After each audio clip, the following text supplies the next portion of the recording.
बाहायगौ दङ दिनैनि दिनाव ओरैबायदि गाज्रिमोन आंना मानो होनना बुङोब्ला खैलामैला बाजारनिफ्राय न'आव थांबाय थानाय समावहाय बेबायदिनो बे खैलामैला बाजारनि खोलाथिंजाय मोनसे गेस अफिस दं बे गेस अफिसनि एसे खोलाथिंजाय खालबाहार दं बे खालबाहाराव बाला एसे गारना दोननाय दं बेयाव बाइकआ स्लिप जानानै ओरैबायदि 40-50 स्पिडसो दंमोन ओरैबायदि गोलैबाय आङो दा ओरै खर'आनो साफा जाखागौमोन मानो होनना बुङोब्ला आङो हियं बारनानै मांखि रलिं होनाय जादों ओमफ्राय दा मांखि रलिं होनानै आंना हान्थुआबो साफा आथिङाबो साफा जाबाय आरोखि दा इसोरनि अननायाव आङो जेबो जायाखिसै दा बेनो आं इसोरखौ धन्यबाद होयो दा ओरैबायदि दिनैनि दिनावहाय बेफदमोन आरो आङो सटआव जानाय समावहाय भिडिअ लानाय जायाखिसै मानो होनना बुङोब्ला आंनो ओरैबायदि माबा जाखादों फिट नांहां जादों ओमफ्राय ओरै खाथियावहाय मानसि लोगो मोनदों बिसोरो माने दिखांनाय जाबाय बाइकखौहाय हेल्प खालामना होनाय जाबाय दा बाइकआबो जेबो जास्लाबाखिसै जानाया दा नायदो आरो आं खिन्थानि मा रोखोम जादों दाथ' बेन्डेज फानजोबनाय जाबाय हस्पिटालाव फैबाय आङो दा नै आखाइफ्राबो साफा दोलाजोबदोंमोन आरो ना ओमफ्राय नै आथिङाबो साफाखा ओमफ्राय नै आथिङावबो गाहायाव ओमफ्राय नैबे लंपेन्टआ साफा जिखादों आरोखि नै नायजाखाला नै ओमफ्राय नै दा बे हान्थुआ एसे गिदिर दोलानाय जादों आरो हेलमेटबो हमनाय जायाखैमोन आङो मानो होनना बुङोब्ला दखानाव फैदोंमोन नालाय हेलमेटखौ आं लाबोस्लाबाखैमोन थेवबो जुदि हियं बारनानै जुदि मांखि रलिं होआमोनब्ला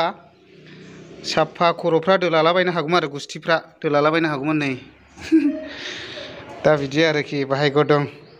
दा नैबे खैलामैला हस्पिटालावहाय माखासे मुलि लानाय जाबाय आङो बाहायगौ दं बेनो आरो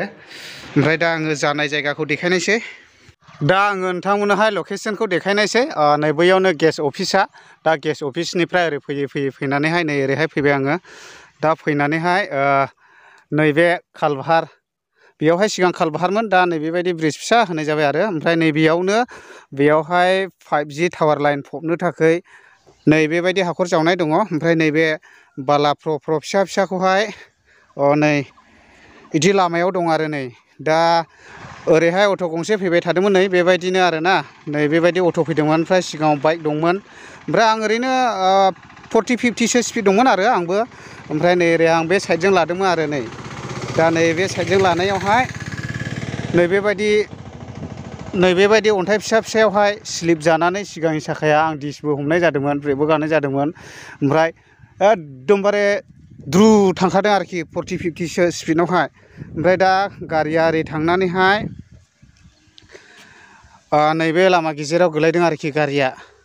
ओमफ्राय आङो ओरैबायदि गारिखौहाय हगारनानैहाय नङाला खर'आ बे माबायाव नांगौमोन नालाय फिस लामायाव नांगौमोन नालाय आङो हियं बारनानै मांखि रलिं होनाय जादों आरोखि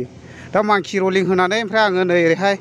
बारलांदों आरोखि ओमफ्राय नै गारिया बेयावनो गोलैनाय जादों ओमफ्राय बाहायगौ दङ एक्सुवेलि आंखौहाय ओरै ब्रादार रमेशमोनखौ लोगो मोनदोंमोन आं बिसोरो आंनि गारिफोरखौ देखायबाय ओमफ्राय हनै सेन्देला जजोबदों आंना बैयाव आं सेन्देलसो गाननानै फैदोंमोन आरो दा आङो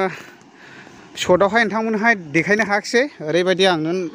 जरखम जानायमोन नालाय ओमफ्राय दा नै नायदो बेफोरबायदि बिन्दिस गोजासै आरोखि ना आथिङा नै बाहायगौ दङ जेबो जायाखिसै दा बेनो आरोखि नै बाइकआवहाय आं देखायनोसै दा नै बेबायदि जाखादों आरोखि नै ओरैबायदि दोलाजोबखादों नै साफा नै लंपेन्टफ्रा ओमफ्राय नै हान्थुआबो ओरैबायदि बेयावहाय दोलाखादों ओमफ्राय नै आथिङावबो आखाइयावबो आरोखि नै हा औ ओमफ्राय दा हियं बाराब्ला मांखि रलिं होआब्लाथ' साफा जाबायमोन आरोखि औ हस्पिटालाव थांना फैबाय आङो दा नै आरो बेनो आरोखि